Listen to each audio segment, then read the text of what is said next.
Namaskar and a very good afternoon to you. Friends,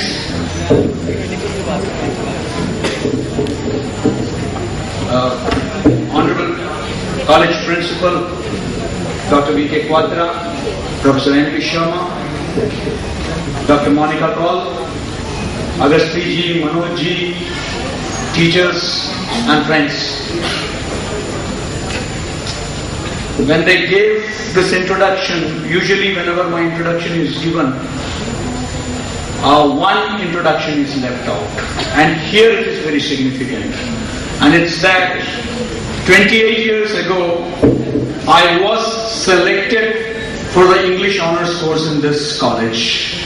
But I could not join because at that time I had not read Swami Vivekananda. It was only during my college life that I read Swami Vivekananda, arise, awake and stop not till the goal is reached. Those days I used to stay in Sarojini Nagar, South Delhi. And arise or rising up was a big problem.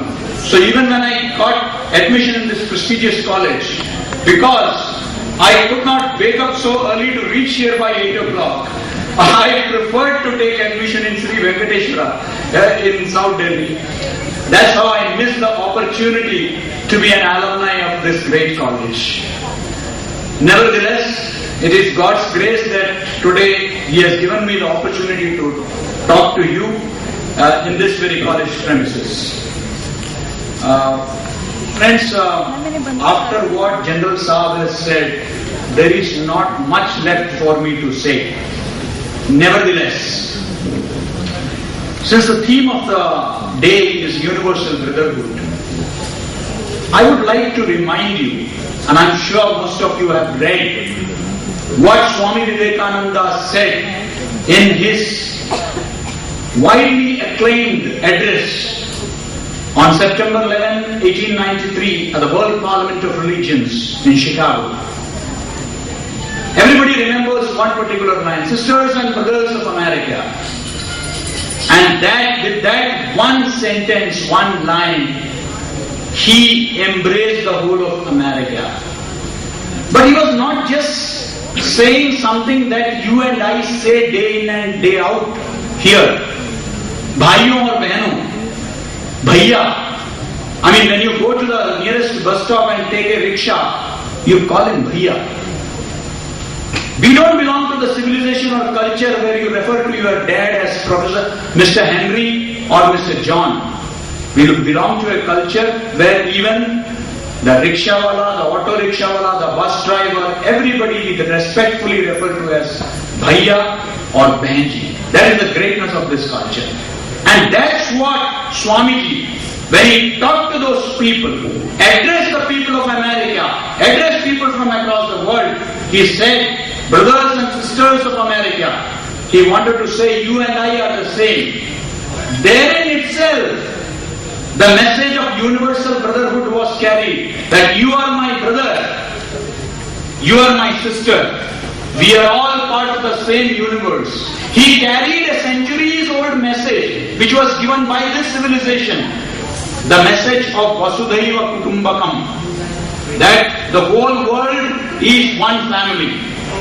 And come to think of it, this concept was thought of, conceived in this country centuries before the entire concept of globalization came.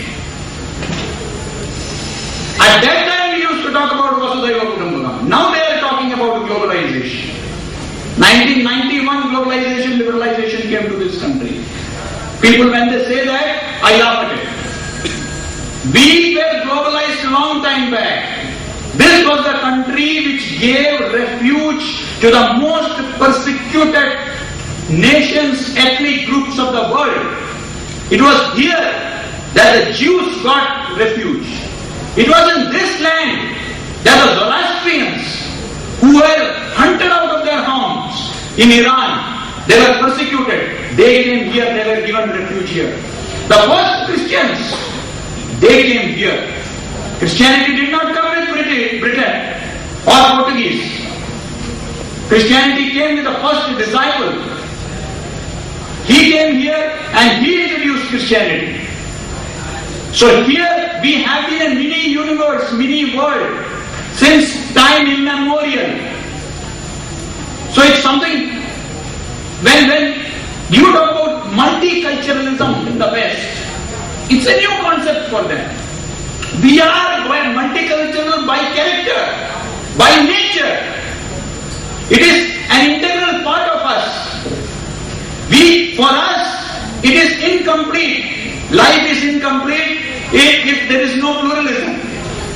People from diverse ethnic, linguistic, cultural groups constitute this nation, beautiful nation of ours. It's a rainbow nation, where we look at the vivid colors. We have people as fair as the Europeans, people who are,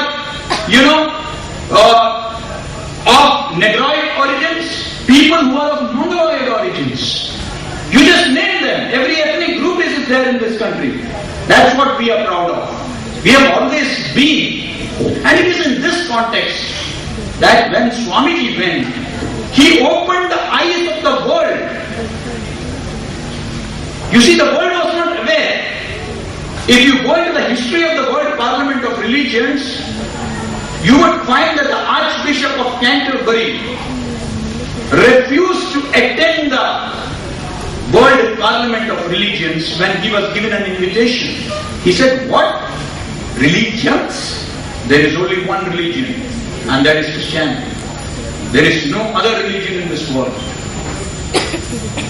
Then he was confronted with something, the whole world was confronted with something new, the Eastern perspective. That there is an Eastern perspective also which looks at, which does not say. In fact, some time back I was at the Amity University. There was a debate on religion is the cause of all the ills pervading the world. And I had a counterpoint. There were some atheist friends who were out to lambast religion. I said, no, you are mistaken. It is the misinterpretation of the religion that leads to the conflict. It is not religion which leads to conflict. Religion only talks about peace, harmony, goodwill, way to God. It is the misinterpretation of religion that is causing bloodshed all over the world. It is like science can be used for the betterment of mankind, but the same science can be used to cause Hiroshima and Nagasaki. Wasn't it science which destroyed lakhs of people, which killed lakhs of people? Wasn't it science which killed people in Bhopal? Now can you say that science is responsible for that? No, you cannot. The same applies to religion also. You misinterpret, you make it a dogma, you use it in pursuit of your vested political, social interests. It is then that it becomes dangerous. Today this is all the more relevant, friends. Swami Vivekananda has inspired me, as I said. Once I got into college, it was not Napoleon Hill, it was not Dale Carnegie, How to Win Friends and Influence People, inspirational books which inspired me. It was the call to the nation, call to the youth of the nation which inspired a whole new generation. And he continues to inspire. Look at the bold words that he had spoken about. He said, and every word is relevant today. It is not like we are, chanting the name of some decrepit monk who is irrelevant, who talked about some spiritual blah blah centuries back. No. Here is a genius who foresaw future. Here is a genius who knew what was coming, who was far ahead of his time. He spoke with the strength of conviction, the courage of conviction. With commitment he spoke. And what did he say? Can even today people dare to say things like, young friends, you can reach nearer to heaven by playing the football rather than reading the Bhagavad Gita. This is Swami Vivekananda for you. That is how he exhorted the people, the younger generation. So he is not somebody who said that just read your scriptures and you will reach heaven. No. He said that. He said that even if you have faith in all the 33 crore Devi Devtas, but if you don't have faith in yourself, then your life is a failure. Your life is miserable. Your life is, purposeless. More than anything else, you should have faith in yourself. And this man was not just talking about spirituality. I'll just give you a couple of quotes. I don't want to go into the details. But since we are discussing the genius of this man, his contribution to the universal brotherhood, he said, "Sir, so long as the millions live in hunger and ignorance, I hold every man a traitor who, having been educated at his expense, plays the least heed to them." He says that you are traitors. You are all privileged to study in such a prestigious college. Professor Sharma was telling me about the innovative, good, great activity, noble activities you are carrying out in this college. Great. You should. You are a commitment to the society. You have a duty to the society. You cannot take only from the society. You have to give it back. As John F. Kennedy said, ask not what your country gave to you. Ask what you can give to your country. Similarly, he did not just talk about socialism. He did not just talk about your duty, which is even relevant even today. He talked about universal brotherhood. Now, I'll tell you, look at the vision of that man. Even today, what do we see? What happened in Ghaziabad few days back? What is happening in Nigeria? What is happening in Afghanistan? What is happening in Iraq, Iran? Around the world, what you see is conflict. You may try to see, you may feel that it is Samuel Huntington's words are coming true about the clash of civilizations. But why? Why it is happening like that? It is happening because, and it is a grave threat, mind you. We are not talking about lofty ideas like national integration and unity.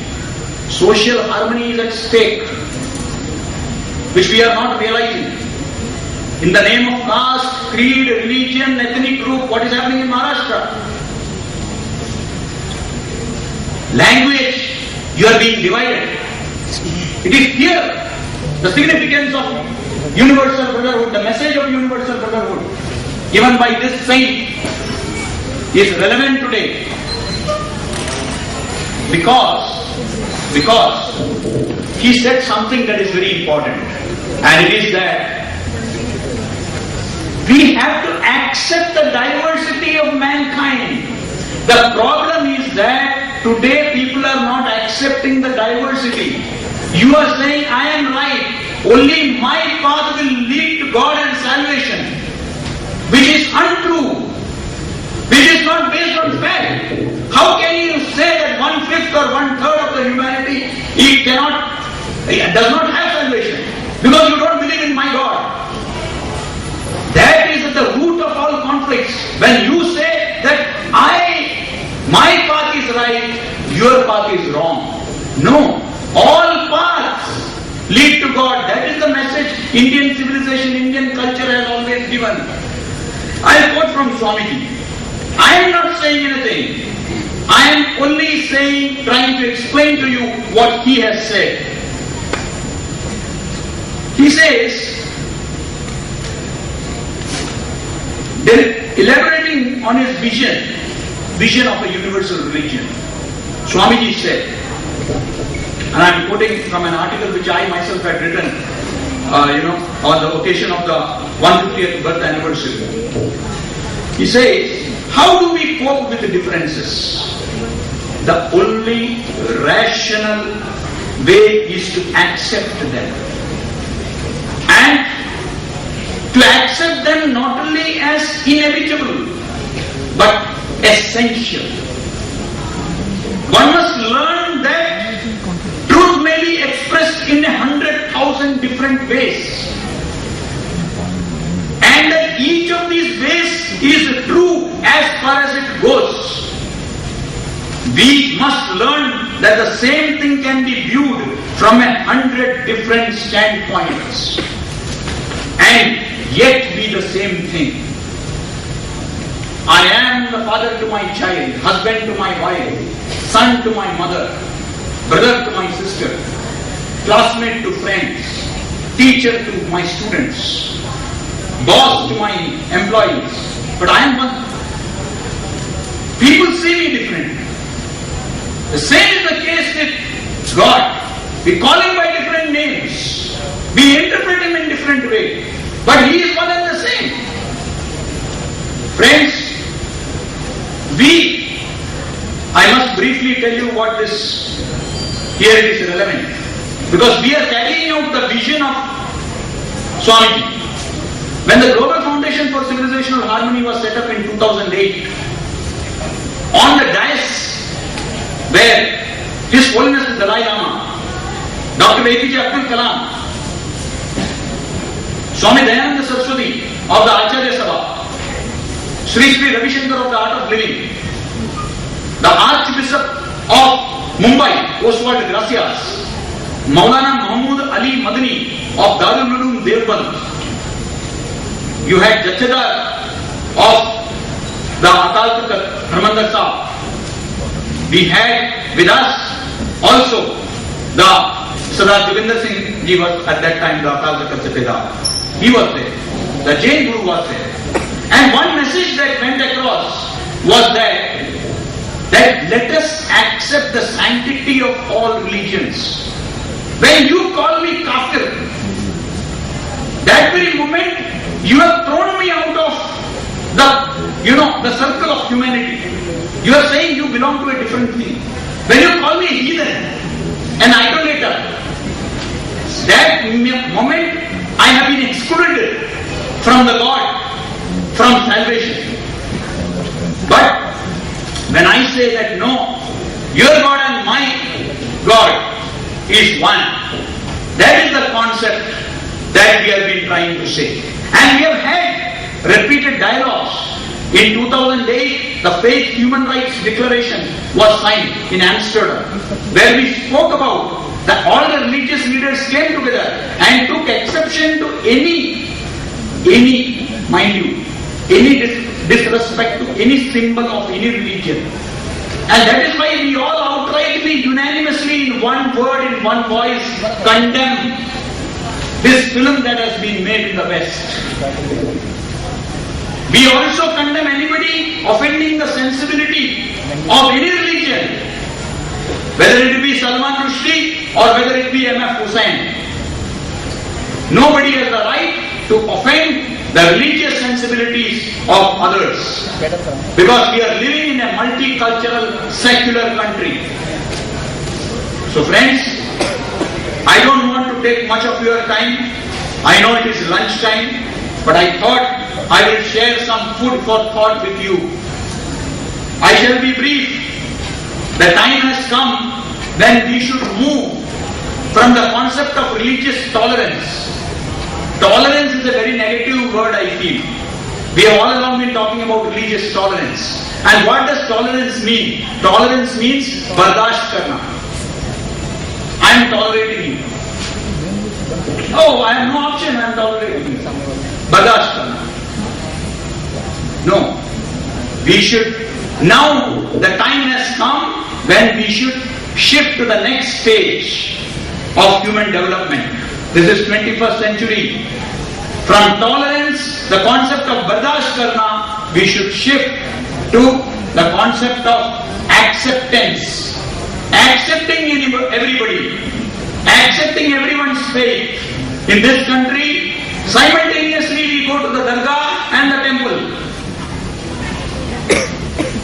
Here, it is the Sufi brand which has always survived and flourished in this country. The Sufi style of Islam. Not the Wahhabi style, where you are demolishing all, even Sufi dargahs are being demolished across the world. Because it says no, this is not religion. That is wrong. What is happening in Pakistan, neighboring Pakistan, where all minority groups are being persecuted, not by the majority community, but a thinking, an ideological thinking which is saying that no, only my religion is supreme. The majority of the people, they are against this. They are voicing their concern. They are deeply concerned. But unfortunately, before the extremists, before the gun-wielding people, the common man, the peace-loving man is silent. He cannot say anything. Look at what is happening in Kashmir. The sarpanchs are resigning. Not because they don't want to serve. They want to serve. But they fear for their life. So, because 3 of them have been killed. So these extremist elements, the problem is, what Swamiji said, I'll conclude. He said, given these cleavages, the idea of a universal religion, is it realistic or just idealistic? He says, Swamiji says, the greatest harm comes from the fanatic. We may not doubt the sincerity of the fanatic, but often he has the irresponsibility of a lunatic. The fanatic is the greatest enemy of mankind. It is fanaticism which is at the root of all religious differences, which is an obstacle to the path of universal brotherhood. Let us not be fanatics. Let us be believers in our religion. Let us also respect the sanctity, the sacredness of other religions, other faith groups. If therein lies the future, that is what Swamiji has said. Therein lies the concept of universal brotherhood. Friend, Swamiji had once said something. He said that whenever you say something new or do something new, you have to pass through 3 stages. The first stage is ridicule. People would laugh at you. They will say, what is this man saying? Nonsense. But then when they realize that this man is saying sense, and it is making sense, and people are understanding it, then comes the next stage, that is opposition. And that is vehement opposition. They will try to eliminate you, eliminate your thoughts. They will do everything. And the final stage is acceptance. I'm sure the day is not far when this whole world will accept Swamiji's concept of universal brotherhood. Thank you so much.